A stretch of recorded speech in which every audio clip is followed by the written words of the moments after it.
कुछ स्टॉक्स ऐसे भी हैं निफ्टी के जो 20-30% तक अभी तक गिर चुके हैं।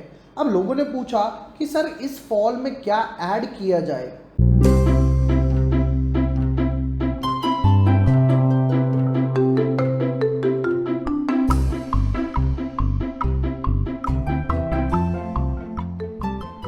Hi everyone, Nifty something around 17-18% ही गिरा है अपने हाई से, बट कुछ स्टॉक्स ऐसे भी हैं निफ्टी के जो 20-30% तक अभी तक गिर चुके हैं।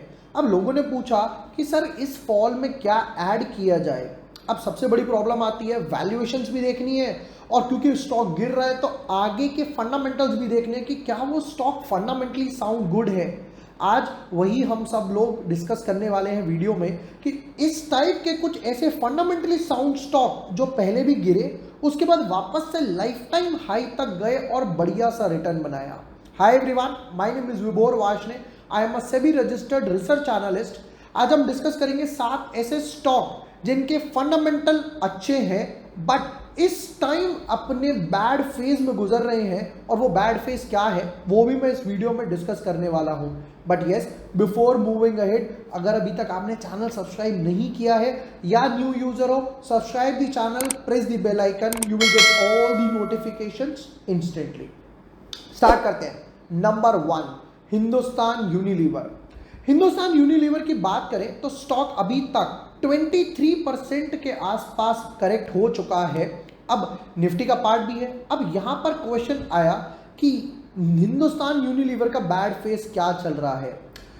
नंबर, सबसे बड़ी प्रॉब्लम है इसकी नंबर, यानी कि मार्जिन्स। हिंदुस्तान यूनिलीवर में क्या हुआ कि जैसे ही रॉ मटेरियल के प्राइसेस पीछे से बढ़े, एकदम से वो अपने प्रोडक्ट्स के प्राइसेस नहीं बढ़ा सकते, इसलिए सेल्स तो बढ़ी बट थोड़ा सा इनका मार्जिन कम हो गया, EBITDA कम हो गया, इस वजह से स्टॉक डाउन है।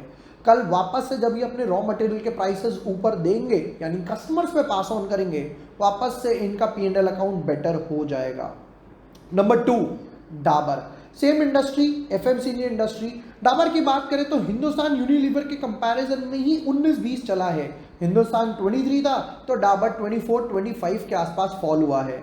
एक रीजन FMCG स्टॉक्स का है, ऑब्वियसली रूरल एरियाज में जो ग्रोथ इन्हें एक्सपेक्टेड थी या होनी चाहिए थी वो उतनी नहीं हुई। कल वापस से जब डेज नॉर्मल होंगे, धीरे धीरे कॉस्ट पास ऑन होगी, वो प्राइसेस वापस से फैक्टर इन हो जाएंगे। Number 3, one of the biggest wealth creator in the history, Wipro. Wipro की कहानी हम सब ने पढ़ी है कि मेरे दादाजी के पास 100 शेयर होते, ये होता वो होता, एंड सो ऑन। किसी ने 10,000 लगाए होते वो छोड़ो, प्रैक्टिकली समझते हैं जिसने लगाया होता वो व्हाट्सएप पे ऐसी फालतू की कहानियां पढ़ नहीं रहा होता। नहीं लगाए तो अभी भी मैं थोड़ा सा पैसा इसमें लगा सकता हूं। विप्रो कहीं पर 739 के हाई पर था, अभी जाकर स्टॉक 400 के आसपास बेस बनाने का ट्राई कर रहा है, यानी कि मोटा मोटा 43-45% के आसपास का फॉल आ चुका है। एंड ऐसा नहीं है कि फॉल फर्स्ट टाइम आया है, अगर वेल्थ क्रिएटर है तो ऑब्वियसली बात है फॉल भी लेकर आया होगा, पर वापस से अपने पैरों पे खड़ा हो गया। 249 से स्टॉक 150 के आसपास भी आया, फिर वापस से लाइफ टाइम हाई पर गया, फिर वापस से 300 से 150 आया, यानी कि वापस से 50% फॉल आया, और वापस से स्टॉक 700 तक भी गया, यानी मोर देन, अगर मैं 300 से भी काउंट करूं तो भी यहां पर 100% से ज्यादा का रिटर्न दिया स्टॉक। अब क्वेश्चन है कि ये IT इंडस्ट्री का स्टॉक डाउनफॉल में क्यों है, क्योंकि जो आगे के ग्रोथ कंसर्न्स थे वो वहां पर इंडस्ट्री ने शो किए कि आगे की जो ग्रोथ है वो थोड़ी सी सबड्यू रह सकती है। 4th स्टॉक, LTI भी सेम विप्रो की इंडस्ट्री का है, और यहां पर ये स्टॉक भी 47% के आसपास का एक डाउनफॉल दे चुका है। सेम इंडस्ट्री है, सेम इंडस्ट्री कंसर्न्स, जैसे कि विप्रो, TCS में फॉल आया, इन्फोसिस में फॉल आया, टेक महिंद्रा में फॉल आया, सेम LTTS और LTI में फॉल आया। Number 5, one of my favourite, सबसे बड़ी बात, निफ्टी का पार्ट भी है, अभी 50 रुपीज का डिविडेंड भी दिया था, अब एक्स डिविडेंड हो चुका तो और फॉल एक्सपेक्ट किया, यानी कि टाटा स्टील। ऑब्वियसली बात है, मेटल स्टॉक जो होते हैं वो साइक्लिकल होते हैं नेचर में, कई बार ऊपर जाते हैं, फिर एक डाउनफॉल आता है, फिर ऊपर जाते हैं, फिर नीचे, ऊपर नीचे, ऊपर नीचे। टाटा स्टील की बात करें तो यहां पर स्टॉक ऑलरेडी 43% के आसपास करेक्ट हो चुका है। 540 रुपीज के आसपास से स्टॉक कुछ आया था 180 रुपीज के आसपास। Can you imagine the fall? More than 60% का फॉल पहले भी आ चुका था, फिर वापस से 700 रुपए से 250 रुपए तक आया, अगेन समवॉट अराउंड 50-60% का फॉल आया, वापस से स्टॉक एक्स डिविडेंड होने के बाद 50 रुपए ऑब्वियसली डिविडेंड के माइनस हुए, 43% के आसपास करेक्ट हो चुका है। वन मोर थिंग, अब स्टॉक में स्प्लिट आने वाला है 1:10 का। कोई चाहे तो थोड़ा सा अभी ऐड कर सकता है, कोई चाहे तो वापस से दोबारा एक्स स्प्लिट के बाद 1:10 में ऐड कर सकता है। Next one from the realty sector, that is Godrej properties. Godrej properties का भी सेम केस रहा है। नो डाउट वेल्थ क्रिएशन तो किया ही किया है, बट उठा पटक बिल्कुल चलती रही है। एंड बिलीव मी 50% के फॉल के बाद भी गोदरेज इंडस्ट्री ऊपर तक गया है। यहां पर बात करें तो 900 से 450 तक आया, फिर 1200 से फिर 1200 गया, फिर 1200 यानी 1200 से 600 तक दोबारा से नीचे की तरफ आ चुका था।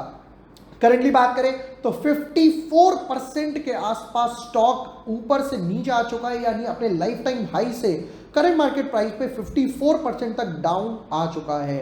And last, one of the biggest wealth creator obviously in the history, the giant itself, Asian paints. Asian paints की बात करें तो सबसे पहला क्वेश्चन ये आएगा, ये डाउन क्यों है? इसके दो सबसे बड़े रीजन है। Number one, Asian paints crude की वजह से, क्रूड उसका रॉ मटेरियल, क्रूड ऊपर जाएगा तो यानी कि मेरा रॉ मटेरियल महंगा हो गया, इस वजह से एशियन पेंट्स नीचे आया। सेकंड जो रीजन आया कि Grasim is looking to enter into the paint industry with 10,000 crore investment, तो यहां पर एशियन पेंट्स को थोड़ा सा झटका लगना ही था, क्योंकि ऑब्वियसली जब ग्रासिम पेंट बनाना स्टार्ट करेगा तो सेल्स हो सकता है थोड़ी सी डाइवर्ट हो जाए। एशियन पेंट्स अभी तक 25% के आसपास करेक्ट हो चुका है। हम लोगों ने 7 ऐसे स्टॉक डिस्कस करे जिनके फंडामेंटल साउंड गुड है, promoter, management, P&L account, balance sheet looks totally fine. अगर आप चाहो तो ये स्टॉक थोड़ी सी क्वांटिटी में ऐड कर सकते हो अपने P&L अकाउंट में, and obviously these would be for long term, क्योंकि यहां पर हम वेल्थ क्रिएशन की बात कर रहे हैं, इंट्राडे या स्विंग ट्रेडिंग की बात नहीं कर रहे हैं। निफ्टी के कंपैरिजन में कुछ स्टॉक्स ऐसे भी थे यहां पर, जैसे कि टाटा स्टील की बात कर लेते हैं, फिर उसके बाद हम विप्रो की बात कर लेते हैं, जो निफ्टी का ही पार्ट है बट उससे ज्यादा फॉल दिया है। कल जब वापस से लाइफ टाइम हाई लगाएंगे तो रिटर्न्स एज्यूम किया जा सकता है, क्या बढ़िया बम्पर रिटर्न्स मिलेंगे। वीडियो पसंद आया हो तो share with your friends, like and subscribe. Thank you for watching the video, lots of love.